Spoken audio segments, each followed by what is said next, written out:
Itu adalah cincin kegelapan kelam peringkat C, tingkatan paling rendah yang pernah ada. Namun Ryoga rela menghabiskan seluruh sisa uangnya hanya demi mendapatkan barang itu. Wanita di kasir mengira dia sudah kehilangan akal sehatnya, tapi Ryoga mengetahui hal yang tidak diketahui orang lain. Cincin usang yang berkarat dan terlihat seperti rongsokan ini adalah satu-satunya kunci untuk membuka kelas tersembunyi, Necromancer. Semuanya bermula saat gerbang misterius mulai bermunculan di seluruh dunia tanpa peringatan apapun. Para monster berhamburan keluar dan menyapu bersih seluruh planet ini.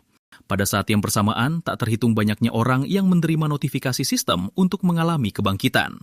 Mereka yang berhasil bangkit memanfaatkan kekuatan rasi bintang dan menyelamatkan dunia, hingga akhirnya membentuk 7 keluarga besar yang masing-masing memperoleh kekuatan dari berkah sebuah rasi bintang. Akan tetapi, Ryoga adalah orang pertama di dunia yang berhasil mencapai peringkat Hunter Bintang 9. Hal yang membuatnya lebih tidak bisa dipercaya adalah dia tidak pernah menerima satupun berkah dari rasi bintang manapun. Fakta itu saja sudah cukup menjadikannya duri dalam daging bagi ketujuh keluarga besar tersebut. Jadi suatu hari, kota tempat tinggal Ryoga dilanda sebuah serangan yang sangat menghancurkan. Tak terhitung nyawa yang melayang dalam tragedi yang sebenarnya hanyalah sebuah pemusnahan terencana. Ryoga menggenggam erat jam saku di tangannya dengan sekuat tenaga. Dia benar-benar tidak pernah menyangka kalau keluarga Romanov akan sungguh-sungguh memburunya. Hal yang lebih mengejutkannya lagi, keluarga Romanov sampai mengutus Dmitri, sesama Hunter Bintang 9, untuk menghabisinya. Dmitri adalah wadah manusia bagi rasi bintang Odin, sosok yang dikenal di seluruh dunia sebagai Raja Sihir. Dmitri menatap rendah Ryoga dengan tatapan yang hampir terlihat seperti rasa kasihan. Pria yang mencapai bintang 9 tanpa berkah rasi bintang 1 pun, ucapnya, pada akhirnya mati di tanganku juga. Ryoga menolak mati begitu saja. Kenapa kau begitu bersikeras ingin membunuhku? Apa karena aku menolak bergabung dengan ketujuh keluarga besar? Atau karena aku tak pernah mendapatkan berkah dari rasi bintang? Dmitri tertawa pelan. Jujur saja, karena keduanya. Awalnya, ketujuh keluarga tidak punya niat sedikit pun untuk melawanmu, tapi para rasi bintang terus-menerus menurunkan perintah yang menuntut kematianmu. Jika ada seseorang yang bisa mencapai bintang 9 tanpa membutuhkan mereka, otoritas para rasi bintang atas umat manusia akan kehilangan maknanya. Jadi, keberadaanku ini adalah sebuah ancaman bagi mereka. Karena itulah mereka menginginkan kematianku.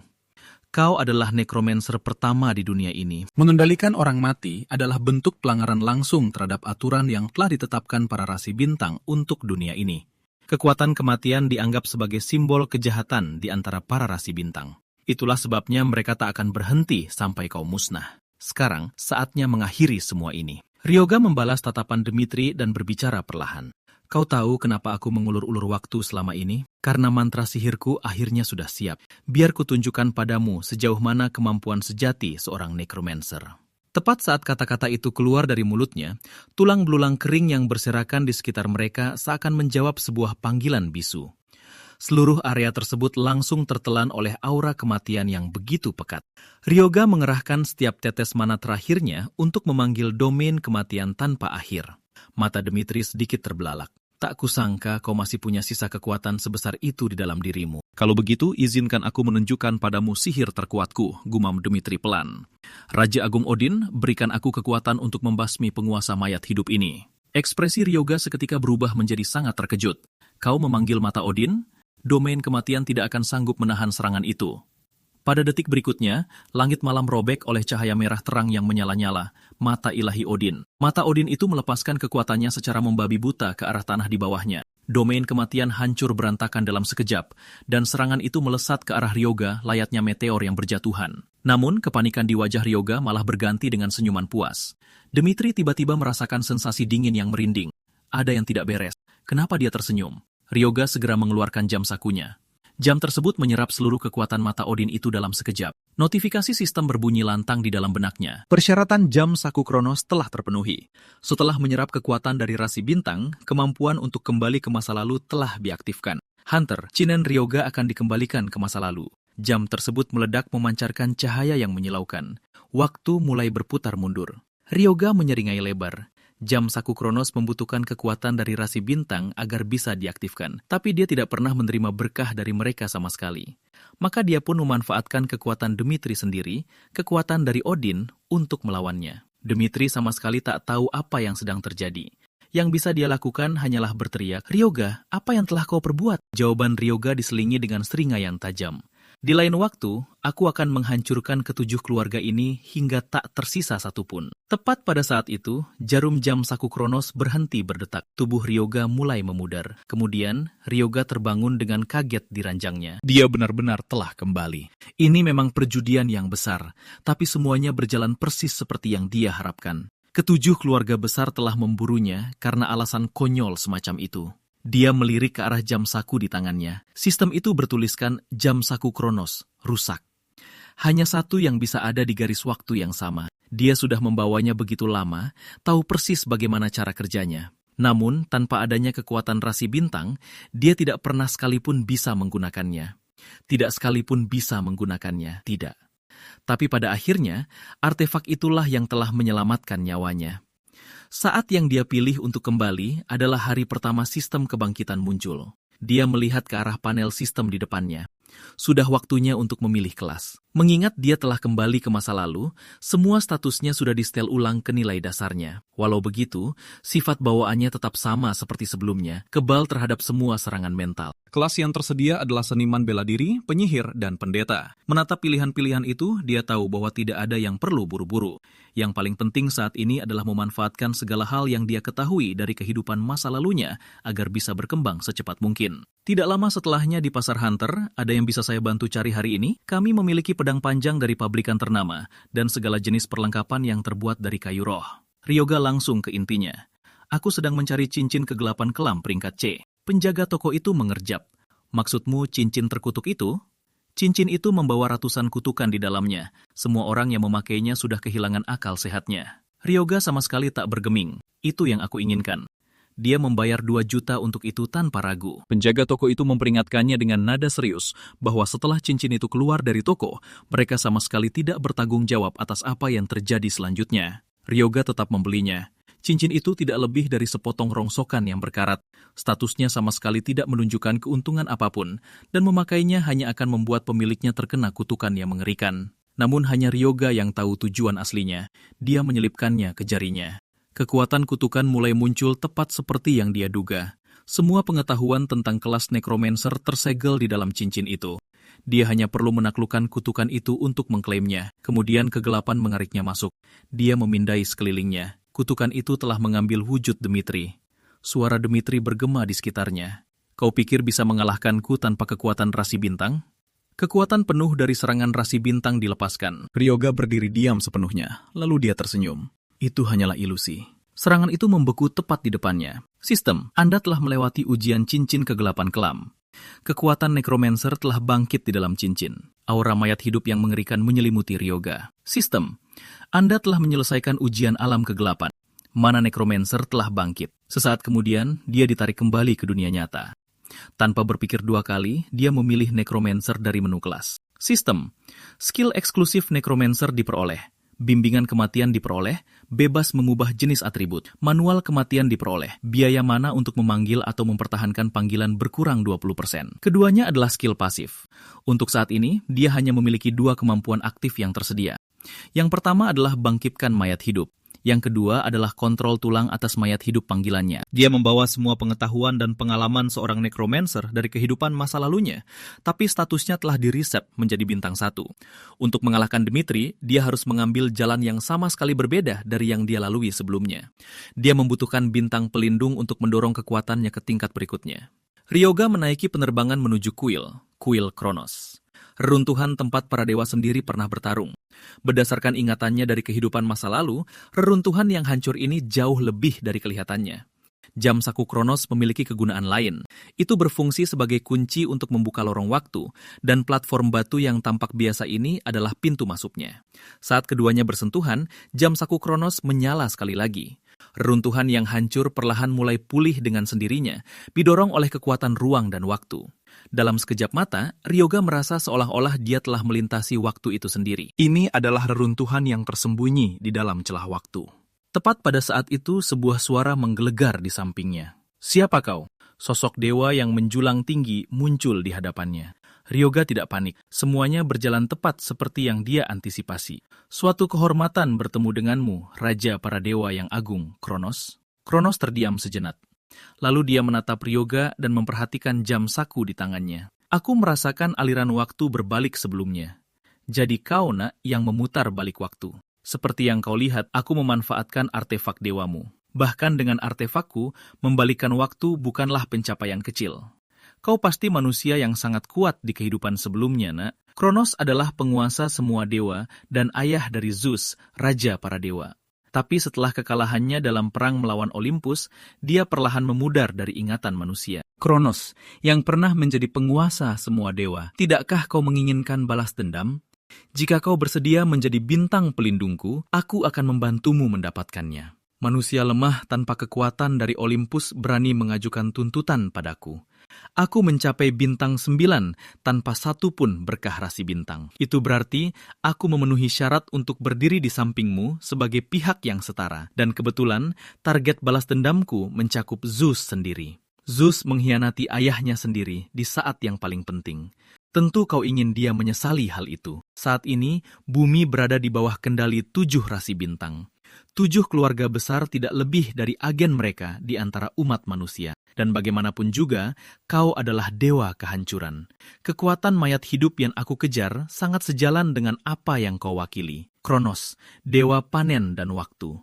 Sabit adalah simbol panen, dan di saat yang sama juga simbol kematian. Kronos berkobar dalam kemarahan. Manusia, apakah kau menyamakan kematian manusia dengan domain kematianku? Aku hanya percaya kepentingan kita sejalan. Kematian adalah sesuatu yang juga aku ikuti. Tapi jika kau benar-benar tidak memiliki keinginan untuk balas dendam dan puas dibayangi oleh rasi bintang lain selamanya, maka aku tidak punya apa-apa lagi untuk dikatakan. Kronos memusatkan tatapannya pada Ryoga. Ryoga menahan napas. Jika Kronos menolak, dia harus mencari cara lain. Lalu Kronos tertawa. Kau lulus. Itu tadi ujian sederhana. Aku ingin melihat apakah kau benar-benar mencari balas dendam terhadap rasi bintang lain. Aku akan menjadi bintang pelindungmu. Mari kita membalas dendam pada rasi-rasi bintang itu bersama. Sesaat kemudian, Ryoga merasakan tubuhnya tersentak saat gelombang kekuatan yang menyala-nyala membanjiri dirinya. Ketika momen itu berlalu, Ryoga berdiri di luar kuil. Kronos terlihat sangat terkejut. Begitu banyak yang telah berubah di dunia selama bertahun-tahun ini. Sekarang setelah aku mengikutimu keluar, rasi bintangku akan perlahan mulai muncul kembali di Pantheon. Namun meskipun rasi bintangku kembali, aku tidak punya pengikut lagi di antara manusia. Jadi Nak, kau harus membantuku membangun kembali pengaruhku sedikit demi sedikit. Saat kau melakukannya, kekuatanmu sendiri akan tumbuh.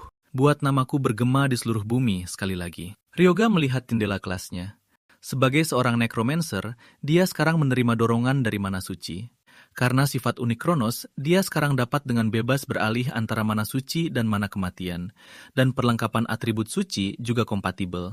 Dia juga memperoleh skill baru, pengisap kehidupan, yang dapat menyembuhkannya atau meningkatkan kekuatannya. Dia tidak pernah membayangkan suatu hari nanti akan menggunakan mana suci dan mana kematian sesuka hati.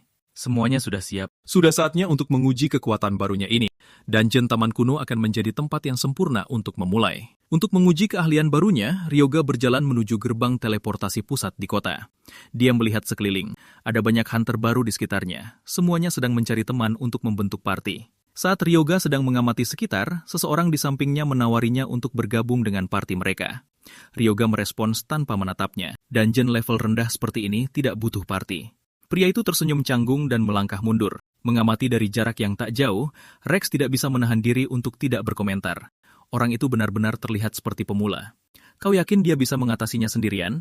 Mira memutar bola matanya. Opa, dia tidak bergabung dengan party kita. Kau tidak perlu mengkhawatirkannya. Ryoga tersenyum sendiri. Waktunya untuk mulai. Taman Kuno ini hanya dungeon bintang 1, tapi tempat ini sangat luas. Monster bisa bersembunyi di mana saja. Di semak-semak terdekat, seekor goblin menggenggam pedang dan bersiap menyergapnya. Ryoga menyadarinya lebih cepat dari yang diperkirakan.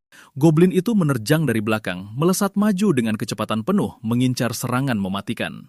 Ryoga merasakan serangannya dan menghindar tanpa banyak usaha. Dalam gerakan yang sama, dia mencengkeram goblin itu dari belakang. Kau sangat cocok jadi kelinci percobaan pertamaku. Dia mengaktifkan Pale Knight, mengubah mana undead-nya menjadi mana suci. Perubahan itu terjadi seketika.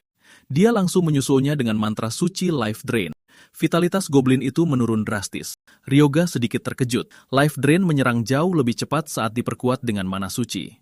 Dia kembali beralih ke mana undead dan mengurasnya lagi. Dia merasakan peningkatan yang tipis namun nyata pada tubuhnya. Sistem, Anda telah menyerap vitalitas goblin. Status dasar meningkat. Kekuatan 0,1. Kelincahan 0,1. Jika dia bisa membunuh cukup banyak monster, mungkinkah statusnya akan meningkat pesat secara keseluruhan? Terkejut dengan efek dari keahlianmu? Inilah yang aku tawarkan, ucap Kronos. Peningkatan status ini adalah sesuatu yang benar-benar tak diduga oleh Ryoga. Waktunya mencoba keahlian yang satu lagi. Semoga saja tidak mengecewakan. Bangkit dan bertarunglah untukku. Raise Undead. Begitu keahlian itu dirapalkan, para goblin yang mati tersentak berdiri. Sistem, Undead Goblin bangkit. Status meningkat sebesar 97%. Tipe zombie.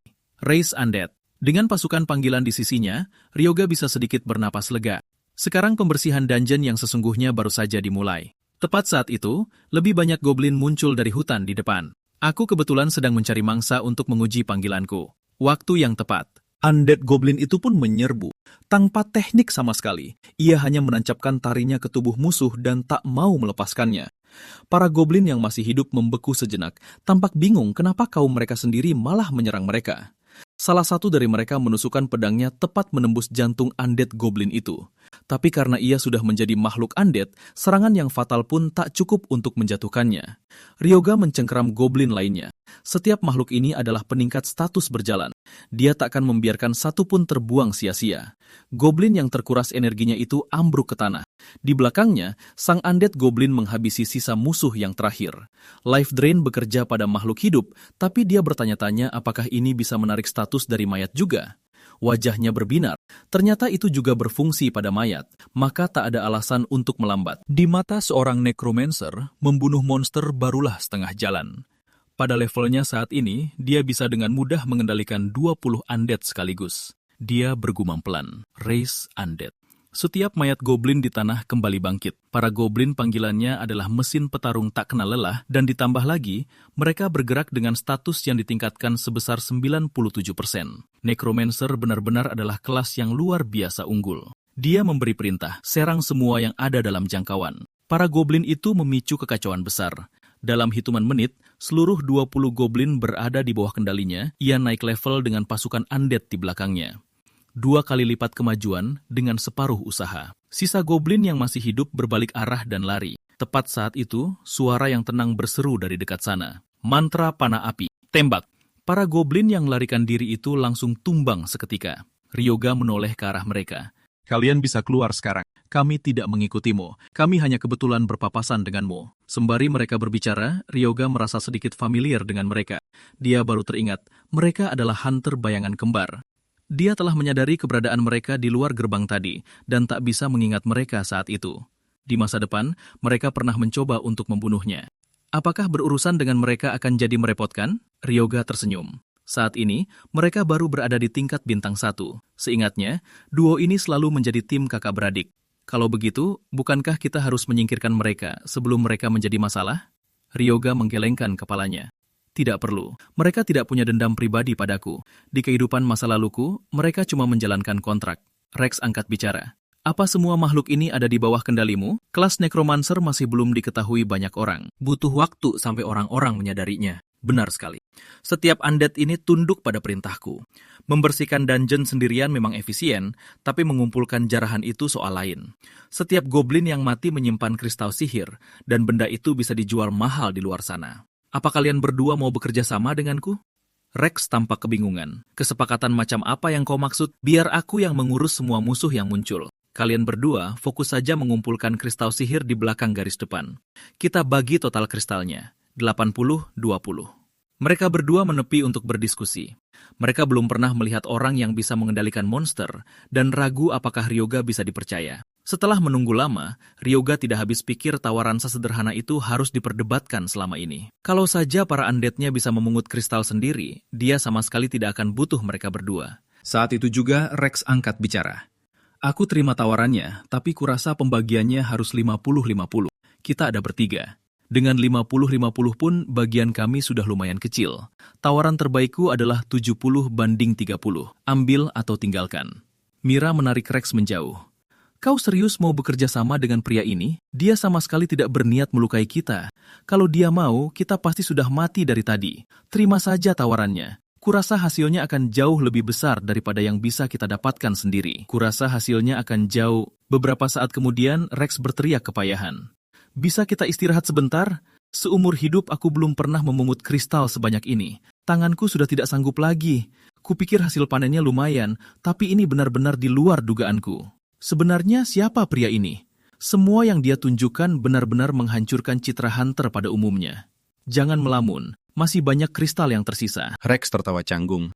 Setidaknya, bolehkah kami istirahat sebentar? Istirahatlah sesuka kalian. Hanya saja jangan lupa tujuan kalian di sini. Pada titik ini, semua orang memikirkan hal yang sama. Tidak mungkin pria ini manusia biasa. Kecepatan kita memungut kristal bahkan tak bisa menyaingi kecepatannya membantai monster. Monster di area sekitar sebagian besar sudah dibersihkan. Sudah waktunya mengecek peningkatan statusnya. Baru berlalu 3 jam dan statusnya sudah naik sebesar 21,2%. Statusnya saat ini sudah setara dengan rata-rata Hunter level 4. Tiba saatnya untuk memburu bos dungeon. Dia melangkah lebih jauh ke dalam hutan. Tak lama kemudian, dia melihat Warlord Goblin yang tengah duduk di singgasananya. Para penjaganya langsung menatap tajam ke arahnya. Warlord itu bergumam, sudah lama tidak ada manusia yang berani menantangku. Ryoga tak kuasa menahan tawa. Seekor goblin duduk di atas singgasana, bertingkah seolah dia pemilik tempat ini. Mira angkat bicara di sebelahnya. Itu adalah penguasa seluruh zona ini. Setiap hunter baru menganggapnya sebagai mimpi buruk. Merasa diremehkan, Warlord itu mengaum dan memerintahkan para penjaga untuk menangkapnya. Begitu dia bersuara, gelombang goblin langsung menyerbu ke arah Ryoga. Bahkan Warlord sekalipun tetaplah goblin tingkat rendah di mataku. Serang kalian semua. Para undead-nya seketika merespons dan menerjang maju. Kekacauan pun melanda kerumunan goblin. Kalah telak dalam jumlah, para undead-nya dengan cepat kewalahan dan terkoyak hancur. Sistem. Jumlah undead panggilan berkurang 1. Ryoga tidak terkejut. Dia berucap pelan. Bangkitlah. Mayat-mayat yang berjatuhan di sampingnya kembali bangkit menjadi undead baru. Rex dan Mira menatap tak percaya. Dia membangkitkan yang mati dan mengubahnya menjadi pasukannya. Merasakan perubahan arah pertarungan, Warlord itu bangkit dari singgasananya. Dia mengayunkan tongkat tengkoraknya dan mulai merapalkan mantra. Tak terhitung jumlah tongkat tengkorak yang menancap ke tanah. Ini adalah kemampuan sang Warlord, Totem of Valor, pengerahan massal yang membuat para goblin di sekitarnya mengamuk. Para goblin bertransformasi seketika, menjadi haus darah seolah mereka tak lagi bisa merasakan sakit. Ryoga tersenyum. Mantra buff murahan, itu saja.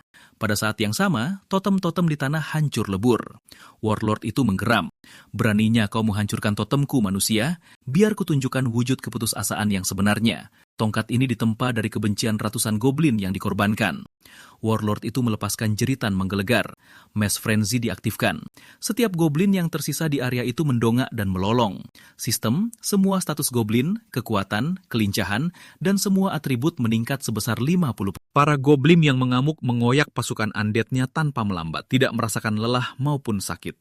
Jumlah yang sangat banyak pada akhirnya menggerus pasukan undead-nya hingga tak bersisa. Ryoga sama sekali tidak terlihat goyah.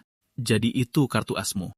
Kalau begitu, kurasa sekarang giliranku. Semua hal yang kau andalkan hanyalah lelucon bagiku.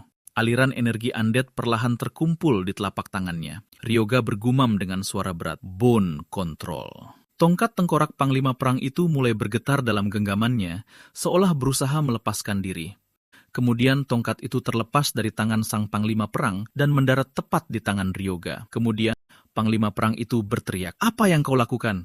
Kembalikan itu!" Semua yang terbuat dari tulang berada di bawah kendalinya. Pemeriksaan singkat mengungkapkan bahwa kebencian yang tersegel di dalam tongkat itu jauh lebih besar dari dugaannya. Sepertinya para goblin yang kau korbankan untuk membuat tongkat ini menyimpan dendam yang cukup besar padamu. Karena ini milikmu, akan kukembalikan. Kata-kata itu baru saja keluar dari mulutnya sebelum tongkat tengkorak itu melesat lurus ke arah sang Panglima Perang. Mata Panglima Perang itu terbelalak. Tongkat itu kembali, tetapi tidak mematuhi perintahnya. Sebelum ia bisa bereaksi, tongkat itu menusuk lurus menembus tubuhnya. Panglima Perang Goblin itu tidak pernah membayangkan bahwa ia akan menemui ajalnya di tangan senjata kebanggaannya sendiri. Ia ambruk dengan keras ke tanah. Ryoga hanya tersenyum. Sungguh Panglima Perang yang bodoh. Ryoga telah menaklukkan bos dungeon tanpa bersusah payah. Hadiah dari penyerbuan ini melebihi ekspektasinya. Statistiknya telah meningkat pesat. Ketiga orang lainnya, bagaimanapun juga, terlihat sangat kelelahan. Sementara Ryoga melawan Panglima Perang, mereka bertugas mengumpulkan setiap goblin yang tumbang. Saat mereka berempat berjalan keluar dari dungeon, semua mata tertuju pada mereka. Jumlah kristal ajaib di punggung Ryoga sungguh mencengangkan. Kristal-kristal ini bisa dijual langsung di toko manapun dan diubah menjadi uang tunai, kata Ryoga. Jika kalian tidak terburu-buru, aku bisa membawanya ke pusat kota untuk dijual. Kalian akan mendapatkan harga yang lebih baik tanpa melalui perantara. Menurutmu, berapa banyak yang akan kita dapatkan?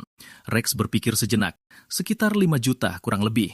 Sambil berbicara, Ryoga meraih ke belakang dan melepaskan tongkat tengkorak dari punggungnya. Benda ini praktis tidak ada harganya. Kau tidak akan bisa menjualnya dimanapun. Tongkat itu dipenuhi dengan kutukan yang sangat meresahkan. Ia meningkatkan status spirit, tetapi perlahan menggerogoti pikiran penggunanya. Ditambah lagi, benda itu dibatasi untuk kelas priest, yang secara alami memiliki ketahanan yang buruk terhadap efek abnormal. Namun kutukan semacam ini sama sekali bukan ancaman bagiku. Jadi anggap saja ini milikku. Kita bisa mengatur pembagian harganya setelah kristal-kristalnya terjual. Kami tak bisa menerima uang untuk ini. Bekerja denganmu hari ini, kami menghasilkan apa yang biasanya memakan waktu setahun penuh bagi kami. Tongkat itu untuk Tuan Ryoga. Kupikir tak ada seorang pun di sini yang keberatan. Melihat hal ini, Ryoga mendapati dirinya semakin menghargai cara Rex menangani sesuatu. Kalau begitu, aku tak akan menolak. Mari kita lakukan ini lagi besok. Keesokan harinya, kembali di Taman Kuno, urusan Ryoga telah selesai. Kami benar-benar tidak sanggup lagi. Ada terlalu banyak. Mereka secara khusus membawa 3 tas untuk berjaga-jaga, dan hari ini tas-tas itu terisi jauh lebih cepat dari hari sebelumnya. Baiklah, kembalilah ke kota membawa kristal-kristal itu. Kronos merasa bingung. Kenapa kau sengaja menyuruh mereka pergi? Karena apa yang akan kulakukan bukanlah sesuatu yang ingin kuperlihatkan pada siapapun. Ia melangkah lebih jauh ke dalam dungeon. Dungeon ini menyimpan lebih dari sekedar goblin. Zona yang berbeda memiliki monster yang berbeda. Saat sekelompok manusia katak melancarkan penyergapan, Ryoga mengirim pasukan undead-nya tanpa ragu. Manusia katak jelas jauh lebih kuat dari goblin manapun. Dalam sekejap, sejumlah besar pasukan undead-nya telah tumbang. Namun, berkat pasukan undead yang tak merasakan sakit, beberapa manusia katak berhasil dijatuhkan di tengah kekacauan itu. Ia bergerak untuk membangkitkan manusia katak yang tumbang. Tak lama kemudian, sejumlah besar manusia katak telah menjadi prajurit undead-nya.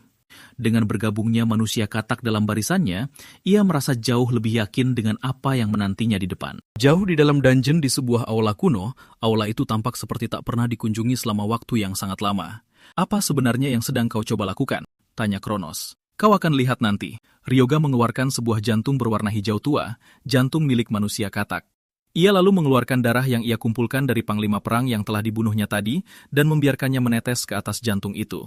Jantung itu mulai bergetar, organ yang tadinya mati itu berdenyut seakan kembali hidup.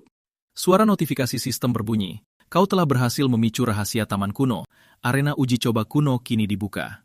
Ia dipindahkan ke sebuah arena. Di kehidupan masa lalunya, ia hanya kebetulan menemukan rahasia ini. Tapi pada saat itu, peringkat bintangnya sudah terlalu tinggi untuk memasuki Taman Kuno. Ia benar-benar penasaran apa yang menanti dalam uji coba ini. Dari balik tirai cahaya, cakar raksasa berwarna ungu tua melangkah maju. Wajah Ryoga perlahan memucat. Seharusnya ini adalah uji coba bintang 1. Kenapa ada seekor Dragonkin? Sistem, bertahanlah menghadapi Dragonkin selama 10 menit untuk mengeklaim hadiahmu. Arena uji coba ini dibangun oleh dewa-dewa rasi bintang sendiri untuk memilih para jawara yang layak. Kronos tidak dapat menahan diri. Dengan kekuatanmu saat ini, bertahan selama 10 detik pun akan sangat mustahil. Sepertinya aku harus menunggu beberapa ratus tahun lagi untuk mendapatkan kandidat baru. Jika dugaanku benar, karena dungeon ini adalah bintang 1, kekuatan Dragonkin seharusnya juga ditekan menjadi bintang 1. Meskipun begitu, Dragonkin bintang 1 jauh di atas kemampuan rata-rata orang. Yang perlu kulakukan hanyalah mencari cara untuk mengulur waktu. Semua pasukan undead bersiap menyerang. Begitu perintah itu keluar dari mulutnya, Dragonkin tersebut menghentakkan kakinya ke tanah, lalu menghilang. Saat ia muncul kembali, ia sudah berada tepat di depannya.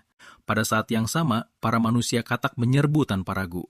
Mereka menerjang ke arah Dragonkin, mencengkeram bahu dan tubuhnya, mencoba untuk memperlambatnya. Bahkan seekor Dragonkin seharusnya butuh sedikit waktu untuk melepaskan diri dari mereka. Namun, ia hanya menatap mereka dengan penuh hinaan. Satu pukulan pada manusia katak di sebelah kirinya, tewas.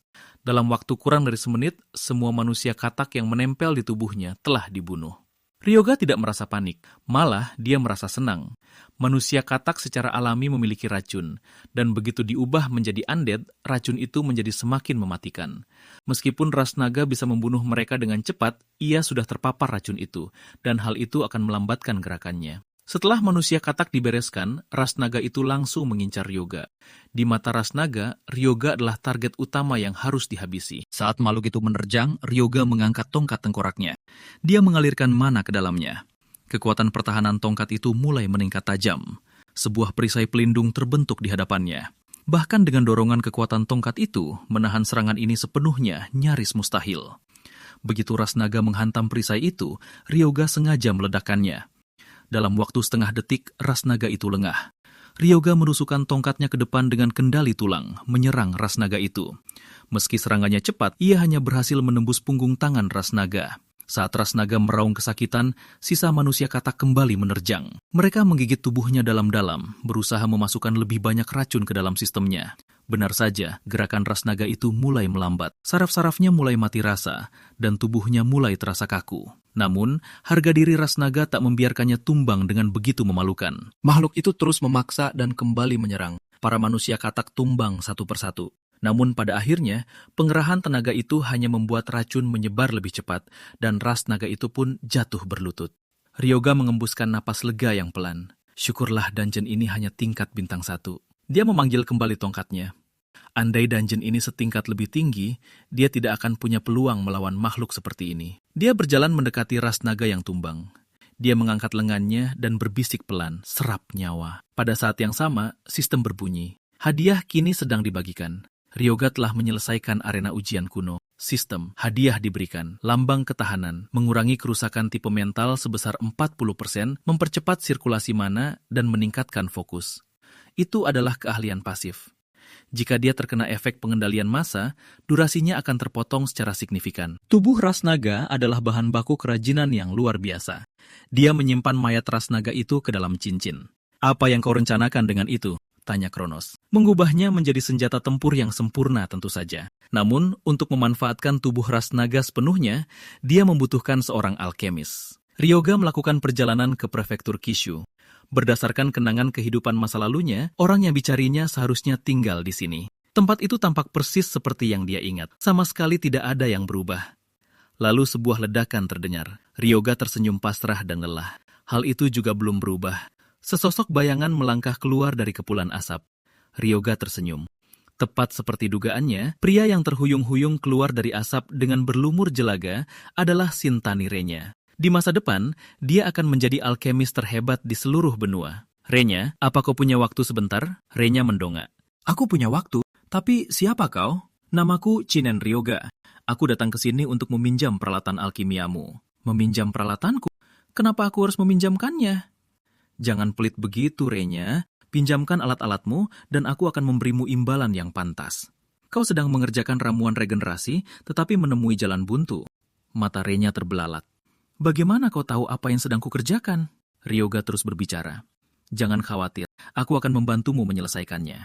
Sesaat kemudian, Renya menatap dengan penuh rasa tak percaya. Masalah yang telah menghambatku selama lebih dari setengah tahun, kau selesaikan begitu saja? Sudah selesai, tapi aku yakin kau penasaran apakah ini benar-benar berhasil. Ryoga membuat sayatan kecil di tangannya sendiri, lalu dia tangannya sendiri. Lalu dia menuangkan ramuan itu ke atas lukanya. Terdengar suara mendesis pelan. Luka itu hilang dalam sekejap seolah tak pernah ada. Wajah Renya berseri-seri, nyaris tak bisa menyembunyikan kegembiraannya. Ryoga tersenyum. Kutebak kau pasti ingin tahu resep aslinya. Bekerja samalah denganku, dan aku akan memberikannya secara gratis tanpa mengambil keuntungan sepihak. Kita bagi hasilnya 60-40. Bagaimana menurutmu? Tidak ada satupun dalam kesepakatan ini yang merugikanmu. Gunakan waktumu dan pikirkanlah matang-matang. Tanpa menunggu jawaban, dia mengeluarkan ras naga itu dari cincin. Meskipun telah mati, aura kehadiran ras naga itu sungguh luar biasa. Renya melangkah mundur. Makhluk apa itu sebenarnya? Aku seorang necromancer. Aku berencana mengubahnya menjadi salah satu prajurit undead milikku. Jika kau penasaran, kemarilah dan bantu aku. Aku belum setuju untuk bekerja denganmu. Kenapa aku harus membantu? Aku tidak membantumu. Aku cuma kebetulan punya ketertarikan pribadi pada makhluk langka. Dia tetap saja menghampiri. Kronos mengangkat sebelah alisnya. Kenapa temanmu ini begitu waspada? Dia pernah dikhianati oleh perusahaannya. Renya telah mencapai terobosan besar saat bekerja di salah satu perusahaan terbesar di negara ini, tapi atasannya mencuri semua pujian atas hasil kerjanya. Renya, kurasa alasanmu ragu-ragu adalah kau tak yakin aku bisa membuktikan ucapanku. Biar kubuktikan kepadamu. Dia mengangkat kristal sihir tingkat 5. Dia meleburnya hingga tingkat kelarutan 42%. Lalu dia menggabungkan kristal yang lebur itu dengan energi kutukan Necromancer. Dari sana, energi kutukan itu bisa diukir langsung ke mayat Dragonkin. Yang tersisa hanyalah jantung naga kuno untuk dijadikan inti. Dia memanggil Rex dan Mira, meminta mereka untuk melacaknya. Keesokan harinya di perbatasan, Ryoga, kami sudah menunggumu. Aku penasaran kenapa kau mau datang ke tempat berbahaya seperti ini. Sejak dungeon perbatasan runtuh, tempat ini dipenuhi monster. Aku kesini untuk menemui seseorang yang kukenal. Sejauh yang Ryoga ingat, ini adalah arah yang benar. Kemudian suara langkah kaki yang menggelegar memecah keheningan. Seekor orc raksasa mengarahkan tombaknya dan bergerak untuk menyergap mereka. Ryoga sudah bersiap. Sebelum orc itu sempat melempar tombaknya, serangan tulang yang sudah disiapkan Ryoga tepat mengenai sasaran. Dia mengincar titik vital, tapi orc itu berhasil bergeser sedikit untuk menghindarinya. Orc itu menggeram kesakitan dan mencabut tulang dari dadanya, lalu berlari lurus menyerang Ryoga. Sepertinya makhluk itu berniat mencabik-cabiknya sampai hancur. Ekspresi Ryoga mengeras. Dia berbicara pelan. Kendali tulang. Energi undead melonjak ke arah orc raksasa itu. Dalam sekejap mata, orc itu tertusuk oleh tulangnya sendiri dari dalam. Rex menatap tak percaya. Ryoga baru saja menggunakan kerangka orc itu sendiri untuk membunuhnya. Bukan masalah besar. Ayo kita lanjutkan perjalanan. Orc yang tumbang itu dibangkitkan lagi dengan Race Undead. Dari ingatan kehidupan masa lalunya, ada benteng orc di suatu tempat di daerah ini. Itulah tujuan aslinya. Dia memberitahu yang lain, mereka menuju ke benteng orc. Yang lain saling bertukar pandang dengan perasaan campur aduk antara kegembiraan dan kegelisahan. Bisakah mereka benar-benar menghancurkan seluruh benteng orc begitu saja? Mereka berangkat menuju benteng tersebut. Setiap orc yang mereka temui di sepanjang jalan dihabisi tanpa kesulitan berarti. Saat Ryoga menengadah, hari sudah malam. Mereka tidak punya pilihan selain mendirikan kemah untuk malam itu. Dia berbalik dan mendapati anggota kelompok lainnya sudah mendirikan tenda. Benar-benar kelompok yang santai. Larut malam, Ryoga berbaring terjaga sambil berpikir. Levelnya telah mencapai 16, cukup tinggi untuk mengakses beberapa mantra necromancer tertentu. Dia memusatkan kesadarannya ke dalam ruang pengetahuan yang tersegel di dalam cincin. Akibat batasan sistem, sebagian besar mantra necromancer tingkat tinggi masih terkunci dari pandangannya. Apa yang bisa diaksesnya hanyalah mantra dasar yang tidak pernah dia pedulikan di kehidupan masa lalunya. Namun setelah dipikir-pikir, banyak dari mantra yang pernah dia abaikan ternyata sangat berguna di posisinya sekarang. Di kehidupan masa lalunya, dia sudah menjadi pemburu bintang 7 saat menjadi necromancer, jadi mantra undead tingkat rendah tidak pernah sepadan dengan waktunya. Saat dia menyelami materi itu lebih dalam, sistem berbunyi. Anda telah mempelajari keahlian baru. Keesokan paginya, kelompok itu terbangun dengan linglung. Apa yang menyambut mereka adalah orc raksasa yang terbungkus baju zirah tulang. Kenji terbangun kaget sambil berteriak, "Benda apa itu?" Ryoga tersenyum. Seekor orc yang baru selesai kumodifikasi. Aku menyebut mereka zombie berzirah. Itu adalah keahlian yang baru saja dia pelajari, yang memungkinkannya mengubah tulang menjadi baju zirah pelindung. Karena semuanya sudah bangun, ayo kita berangkat. Kita menuju benteng orc. Beberapa saat kemudian, benteng itu mulai terlihat. Benteng itu lebih besar dari dugaan Ryoga. Saat itu juga, penjaga orc di perimeter membunyikan lonceng alarm dan meneriakkan peringatan. Para orc berhamburan keluar dari benteng.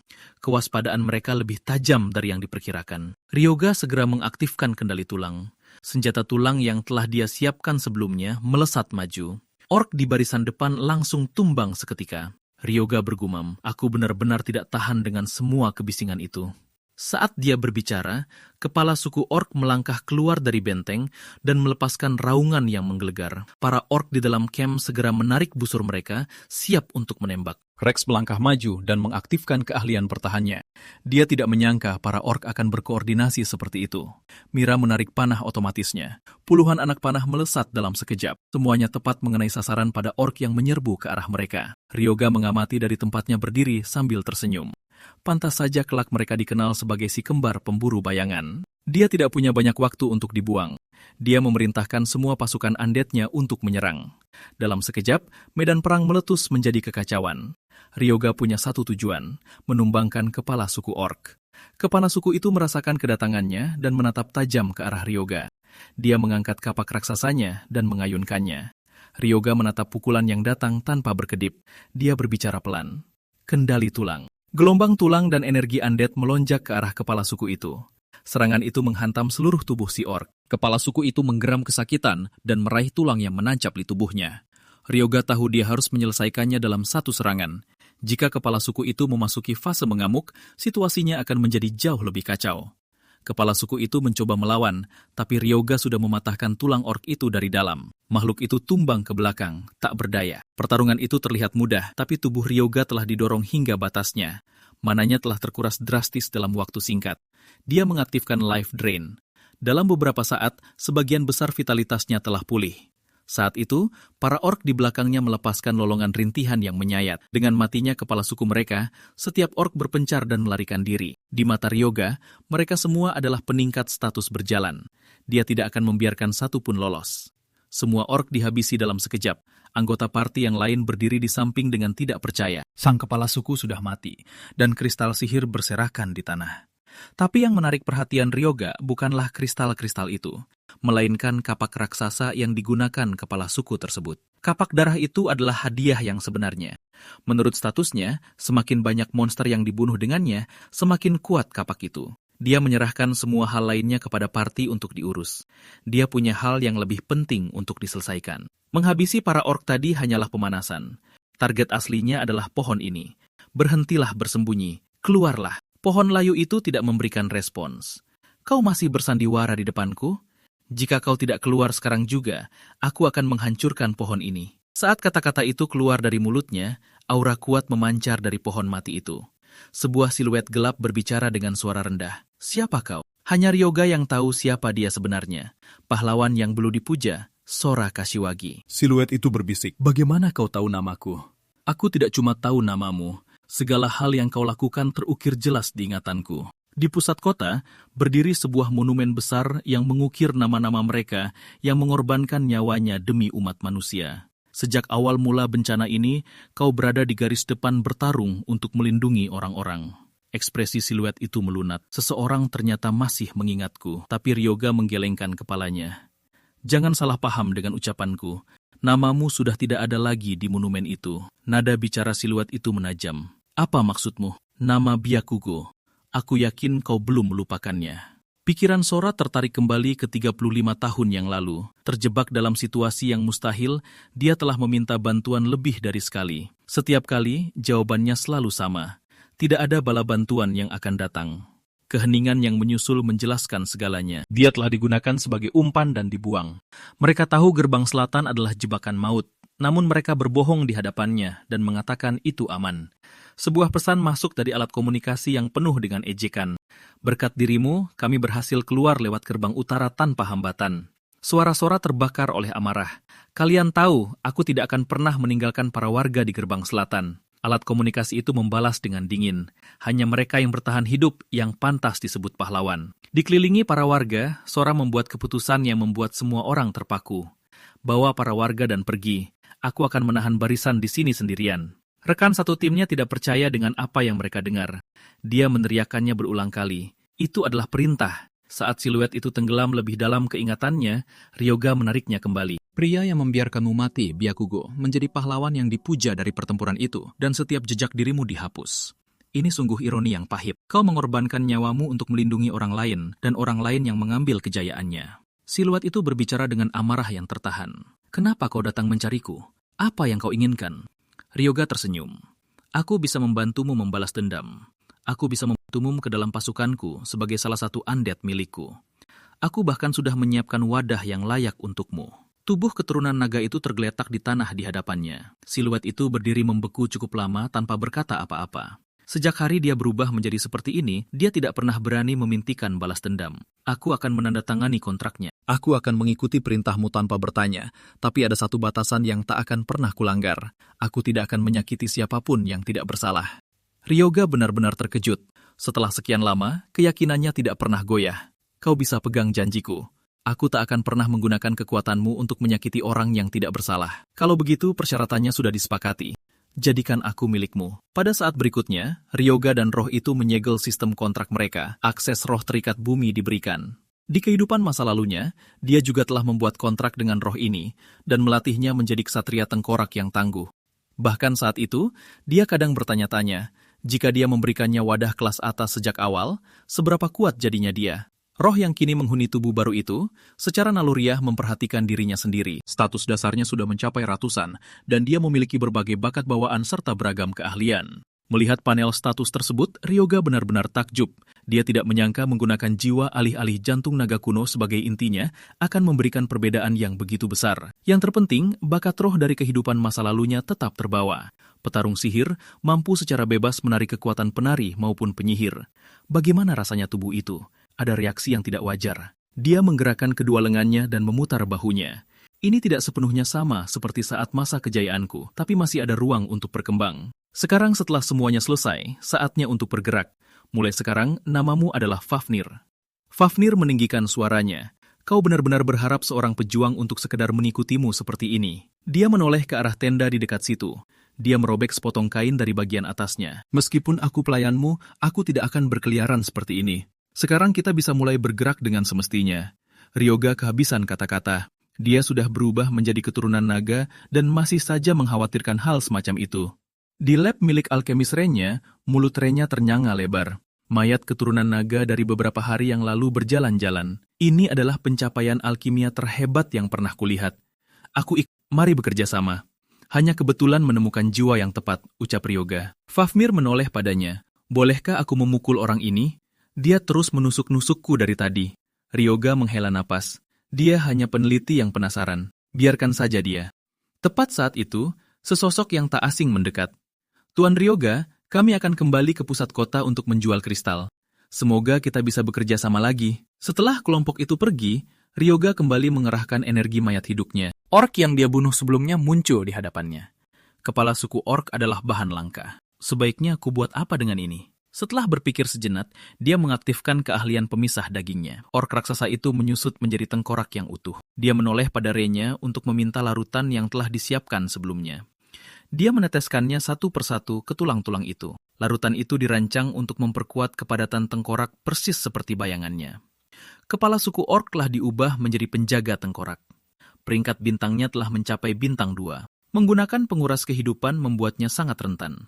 Sekarang penjaga tengkorak bisa melindunginya saat dia merapal mantra. Kenapa harus tengkorak? Tengkorak tidak membusuk dan tulang sangat ideal untuk kutingkatkan. Lebih penting lagi, panggilan mayat hidup biasa punya batas waktu. Penjaga tengkorak bisa melindungiku sepanjang waktu. Renya, awasi keadaan di sini. Ada urusan penting yang harus kuselesaikan. Aku akan pergi ke kuil para dewa untuk mendapatkan keahlian sihir suci. Itu akan memperdalam ikatan antara aku dan tengkorakku. Renya berdiri berkedip, yakin kalau dia salah dengar. Kau ini necromancer, dan kau mau belajar sihir suci? Memasukkan sihir suci ke dalam tengkorak, aku bahkan tidak bisa membayangkannya. Seorang necromancer berjalan masuk ke aula suci untuk mengklaim sihir suci. Itu belum pernah terjadi sebelumnya. Kelasku mungkin necromancer, tapi jauh di lubuk hatiku, aku adalah pendeta yang taat. Apa dunia sudah gila? Pengguna sihir hitam macam apa yang memuja kekuatan suci? Ryoga mengalihkan pembicaraan. Jangan hiraukan keyakinanku. Apa kau sudah mengajukan paten untuk ramuan pemulihan itu? Renya mengangguk. Aku sudah mengajukannya beberapa hari yang lalu. Persetujuannya akan segera keluar. Masalahnya, pameran baru diadakan tahun depan, dan itu adalah tempat terbaik untuk menyebarkan beritanya. Aku sudah memikirkan hal itu. Dia mengambil sebotol ramuan pemulihan itu. Aku akan mencari kesempatan untuk menunjukkannya pada orang yang tepat. Jika kita berhasil melakukannya, kita tidak perlu mengkhawatirkan uang lagi. Renya mengatapnya yang sedang menerawang jauh. Apa pria ini benar-benar pendeta yang memuja sihir suci?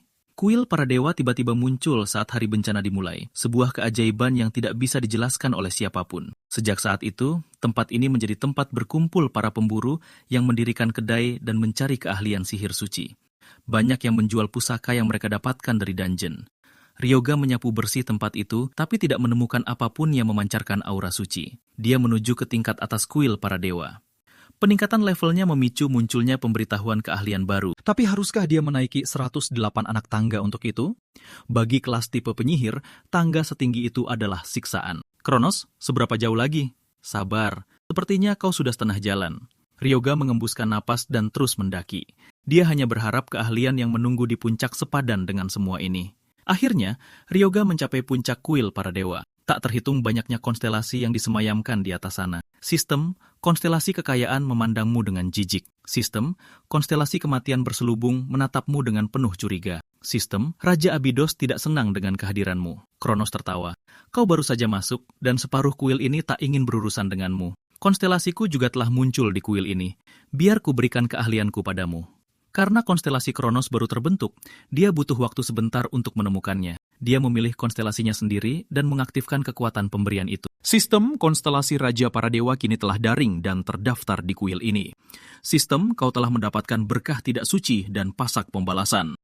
Berkah tidak suci memperkuat kemampuan atribut gelap dan meningkatkan keseluruhan status. Pasak pembalasan. Setiap pukulan yang diterima dari musuh akan menambah tumpukan. Semakin banyak tumpukan yang terkumpul, semakin besar daya rusak balasan yang diberikan. Ini adalah keahlian terbaikku, ujar Kronos. Ryoga tersenyum. Lumayan juga, Pak Tua, ini sudah cukup. Sistem. Sebuah konstelasi baru yang terbit di langit. Konstelasi ini tak memiliki kehadiran suci sebagaimana mestinya. Tariklah lebih banyak pengikut ke konstelasimu untuk meningkatkan kedudukannya di kuil ini. Ryoga justru kegirangan, bukannya berkecil hati. Dia pernah mencapai bintang 9 sebelumnya. Dia pernah mencapa. Mengumpulkan pengikut bukanlah apa-apa. Dia berjalan keluar dari Pantheon. Sebuah suara terdengar dari belakangnya. Kenapa kau keluar dari kuil ini? Ryoga, sudah lama tidak bertemu. Ryoga berbalik, merasa kebingungan. Siapa kau? Apa kita saling kenal? Pria itu berkedip, jelas merasa tersinggung. Aku Satake Shigeru. Kau benar-benar melupakanku? Oh, benar juga. Kau si bajingan rendahan yang suka memeras orang. Aku ingat sekarang. Kau memeras rekan kerjamu di kedai kopi, lalu aku menghajarmu habis-habisan. Seingatku, aku mematahkan hidungmu. Ternyata sembuh lebih cepat dari dugaanku. Satake menatapnya dengan tajam, lalu kembali menenangkan dirinya. Kita tidak lagi berada di dunia yang sama. Lihat lencana ini. Aku anggota Guild Aragiri sekarang. Kau masih saja berada di bawah. Kau bahkan tak pantas menyita waktuku. Menurutku, tidak ada satupun dari dirimu yang berubah. Kau masih preman lemah yang sama seperti dulu. Waktu itu kau menyerangku saat aku lengah. Kau pikir itu akan terjadi lagi? Dia mengayunkan pukulannya keras-keras ke arah Ryoga. Tepat pada saat itu, sebuah tangan menahan lengan Satake. Itu adalah ketua parti Satake, Rago Jomon. Dilarang bertarung di dalam kota. Kapten, orang ini menghinaku. Dia tidak menghormati Guild Aragiri. Jika kau tahu siapa kami dan masih bersikap seperti itu, mari kita selesaikan ini dalam sebuah pertarungan. Kapten, kau serius? Kau ingin dia bertarung denganku? Dia baru saja keluar dari kuil. Dia pasti masih benar-benar pemula. Ryoga menjawab dengan tenang. Jika itu maumu, aku terima tantanganmu. Atau kau masih trauma karena pukulan yang kuberikan padamu waktu itu? Kau sendiri yang memintanya. Akan kubuat kau menyesal. Di arena Guild Aragiri. Perlu kuberitahu, aku ini seorang priest, jadi lawanmu bukanlah aku. Kau akan melawan summon kontrakku. Seorang priest yang memiliki seekor summon sangatlah tidak biasa. Tapi kenapa wujudnya seperti monster tingkat rendah? Jangan khawatir. Di dalam pelindung arena ini, nyawamu tidak akan terancam. Akan kubuat kau menyesal karena telah berurusan denganku. Bahkan sebelum pertarungan dimulai, Satake terus mengejek Ryoga, mengoceh tentang betapa lemah dan menyedihkannya dia. Seolah dia bisa mengalahkannya dengan satu tangan terikat, Ryoga sama sekali tidak merasa perlu menanggapi ocehan orang yang levelnya jauh di bawahnya. Fafnir melangkah maju. Tidak kusangka akan bertemu dengan anggota Guild Aragiri secepat ini. Ini adalah pertarungan sungguhan pertamaku dengan tubuh ini. Kau sangat cocok untuk kujadikan pemanasan. Ryoga, orang-orang ini dari guild musuh. Aku tidak perlu menahan diri kan? Meskipun aku ingin membiarkanmu bertarung sekuat tenaga, jangan habiskan dia terlalu cepat. Ada sesuatu yang ingin kuuji. Permintaanmu banyak juga, Ryoga. Itu sama saja seperti meminta seseorang untuk bersikap lembut pada seekor nyamuk. Tentu saja itu tidak mudah. Melihat Satake menerjang dengan gegabah, Fafnir berkata, aku akan mencoba untuk menahan seranganku. Saat Satake menyerang, Fafnir hanya melompat ke samping, lalu mengayunkan tinjunya ke arahnya. Karena belum sepenuhnya terbiasa dengan tubuh barunya, serangan itu berhasil dihindari Satake dengan melangkah ke samping. Satake bergerak ke sisi Fafnir dan langsung merendahkan posisi tubuhnya. Dia menusukkan tombaknya ke bagian samping perut Fafnir, sudut yang presisi dan sulit untuk ditangkis. Menonton dari pinggir arena, Rago tersenyum. Gerakan kakinya jauh lebih tajam daripada saat latihan, namun sedetik kemudian, tombak itu berhasil ditangkap dengan tangan kosong. Kau pikir gerakan selambat itu bisa mengenainya? Saat kau mencoba menyerang dari samping, kau benar-benar melepaskan seluruh pertahananmu. Satake mencoba menarik tombaknya kembali untuk mundur, tapi sekeras apapun dia menariknya, tombak itu tidak mau bergerak. Bersyukurlah ini hanya sebuah pertandingan. Di pertarungan sungguhan, kau pasti sudah mati. Fafnir mengangkat tinjunya untuk menyerang, tapi dia segera menghentikan dirinya. Ryoga sudah menyuruhnya untuk menahan diri. Pada detik terakhir, dia mengubah pukulan penuhnya menjadi tebasan pisau tangan. Dia menghantam dada Satake dengan kekuatan tidak lebih dari 30% dari kekuatan penuhnya. Bahkan dengan kekuatan kurang dari setengahnya, itu sudah cukup untuk mengirimkan rasa sakit yang luar biasa ke sekujur tubuh Satake. Ryoga melangkah maju. Sudah kubilang tahan dirimu. Kau masih harus lebih menahan tenagamu lagi. Hasilnya sudah sangat jelas. Kau harus mengaku kalah. Tidak ada yang bilang ini sudah berakhir. Aku masih bisa berdiri. Aku belum menyerah. Ryoga, dia belum menyerah. Pertarungannya belum selesai. Pada saat itu, Satake mencengkeram tombaknya dan kembali menerjang dengan kecepatan penuh. Serangannya terlihat cepat, namun di mata Fafnir, itu terasa sangat lambat. Dia menghentakkan kakinya ke tanah. Gelombang kejutnya membuat Satake benar-benar kehilangan keseimbangan.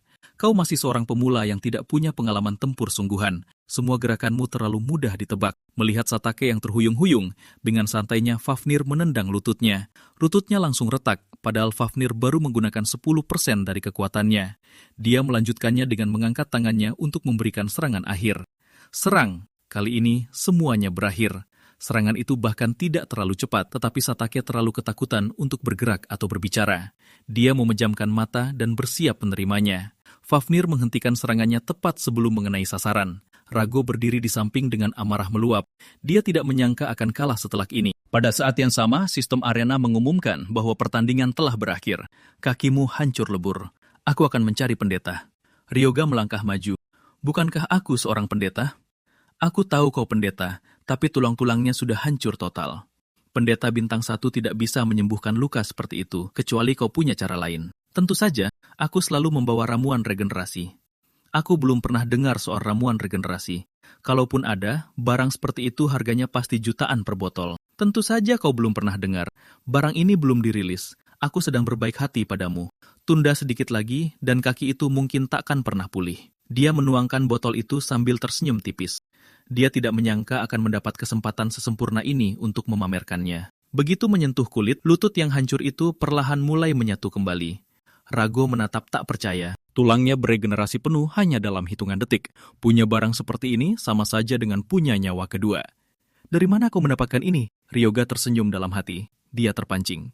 Kau adalah kapten pasukan di Guild Aragiri, bintang 3 aku rasa. Kalau kau ingin tahu dari mana asalnya, bertarunglah melawan panggilanku. Kau sudah memenangkan pertandingan dan masih belum puas? Rago terdiam sejenak. Baiklah, aku terima tantanganmu. Tapi apapun hasilnya, kau harus beritahu dari mana asal ramuan itu. Tidak masalah. Lagi pula, pertandingan tadi berakhir terlalu cepat. Aku bahkan belum sempat menunjukkan kemampuanku yang sebenarnya. Fafnir memutar bahunya dan bersiap sekali lagi. Begitu pertandingan dimulai, Rago melesat maju dengan kecepatan luar biasa. Pedangnya berubah menjadi kilatan serangan, menghantam Fafnir tanpa henti. Rago sedikit terkejut. Ilmu pedangnya sangat terkenal dengan kecepatannya, tapi Dragonkin itu tidak hanya bisa membaca setiap serangannya. Makhluk itu menangkis setiap serangan tepat di sasaran. Sistem menerima serangan terus-menerus. Pertahanan mulai melemah. Merasakan perubahan pada tubuhnya, Fafnir bergerak untuk membalas. Dia mengentakkan kaki ke tanah seperti sebelumnya, mencoba merusak keseimbangan Rago. Tapi Rago melompat ke atas pada saat yang bersamaan. Ryoga mengawasi dengan saksama dari samping, persis seperti yang ia duga. Tubuh Dragonkin ini masih terlalu berat untuk Fafnir. Lawan bertipe kecepatan jelas merupakan kelemahannya. Lawan bertipe kecepatan jelas meter. Meski begitu, pengalaman Fafnir sudah cukup mendalam sehingga dia masih bisa membaca setiap gerakan Rago. Fafnir diam-diam merasa puas. Fafnir diam-diam. Pertarungan semacam ini adalah hal yang tepat untuk membiasakan diri dengan tubuh barunya. Fafnir, aku suka apa yang kulihat ini. Aku pemanggilmu. Aku tidak akan hanya diam di sini melihatmu terus didesak. Detik berikutnya, berkah tak suci mengalir deras melalui tubuh Fafnir. Indra, kecepatan dan kekuatannya melonjak drastis. Sisa aura yang mencapai Ryoga membuat statusnya sendiri turun sebanyak 30%. Bahkan Ryoga terkejut melihat betapa kuatnya itu. Kekuatan mantan dewa tertinggi benar-benar di luar nalar. Dan ini baru tingkatan pemula dari keahlian tersebut. Seperti apa jadinya jika mencapai tingkat yang lebih tinggi, sungguh tak terbayangkan. Kagum dengan kekuatanku, nak. Silahkan kalau kau mau memujaku. Akan kusimpan pujian itu untuk setelah pertarungan ini selesai. Nah, sekarang mari kita bersenang-senang. Dia mengaktifkan pasak retribusi. Berkah tak suci dan pasak retribusi menyatu pada tubuh Fafnir di saat bersamaan. Ryoga tersenyum. Bertarunglah sesukamu. Kau bukan lagi manusia. Lupakan cara bertarungmu yang dulu. Rago melihat perubahan itu, tapi tetap berpegang pada strateginya. Menang dengan kecepatan. Hujan serangan yang tak henti-hentinya menghantam Fafnir. Sistem terus berbunyi. Kerusakan bertumpuk. Status Rago terkena dampak aura itu, tapi dia tetaplah anggota Guild Bintang 3. Lebih dari cukup untuk mengatasi Dragonkin Bintang 1, pikirnya. Namun menghadapi semua tekanan itu, Fafnir tak melakukan apapun selain bertahan. Fafnir memahaminya dengan sangat jelas. Dia bukan lagi manusia. Cara bertarung manusia harus dia tinggalkan. Sebanyak apapun luka yang diterimanya sekarang, dia tidak akan mati karenanya. Langkah yang tepat adalah menunggu waktu yang pas, melepas semua pertahanan, dan memangkas jarak untuk pertarungan jarak dekat. Keunggulannya saat ini adalah kekuatan fisik mentah dan tubuh yang sangat tangguh. Hal terakhir yang Rago harapkan adalah Fafnir sepenuhnya mengabaikan pertahanan dan menerjang lurus ke arahnya. Pedangnya telah mendaratkan serangan yang tak terhitung jumlahnya. Namun kecepatan dan kekuatan Dragonkin itu sepertinya sama sekali tak terpengaruh. Dalam satu momen yang mengecoh, Fafnir menembus pertahanannya dan membuatnya terpental. Satu pukulan itu telah menguras 50% HP-nya. Apa ini benar-benar panggilan bintang 1? Dia harus mengubah pendekatannya. Dia tak boleh membiarkan Dragonkin itu menariknya ke jarak dekat lagi. Kemudian, sesuatu terlintas di benak Rago. Dia menyalurkan seluruh kekuatannya ke kedua kakinya dan melesat ke arah Ryoga dengan kecepatan mengerikan. Semua yang kulakukan pada Dragonkin itu tidak mempan, jadi aku hanya perlu menyingkirkan sang pemanggilnya saja. Habisi pendeta bintang 1 itu, dan pertandingan ini akan berakhir dalam sekejap. Jangan dimasukkan ke hati.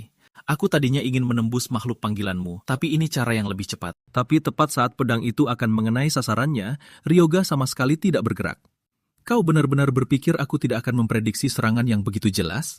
Dia menjentikan jarinya. Baji retribusi diaktifkan. Setiap serangan yang telah tertumpuk pada Fafnir kembali melonjak sekaligus, dan Regal terlempar dari pijakannya. Sistem berbunyi pada saat yang bersamaan. HP Regal Jomon telah mencapai 0. Pertandingan selesai. Beberapa saat kemudian, di dalam markas besar Guild Aragiri.